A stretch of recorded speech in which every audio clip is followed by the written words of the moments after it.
দেখুন আমি একটি পিকচার ফটোশপে নিলাম কিন্তু আসিতেছে না। চলুন অন্যভাবে ফটোশপে নিয়ে আসি। আমি আপনাদের দেখাবো কিভাবে আপনার পিকচার কনভার্ট করবেন।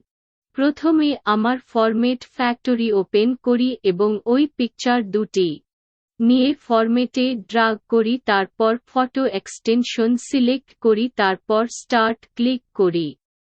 সম্পন্ন হওয়ার পর ফরম্যাট ফ্যাক্টরে ক্লোজ করি।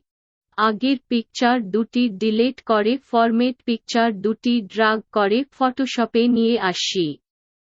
দেখুন হয়ে গেছে। আপনাদের কোনো সমস্যা থাকলে কমেন্ট করে জানাতে পারেন এবং সাবস্ক্রাইবও করতে ভুলবেন না। আল্লাহ হাফেজ।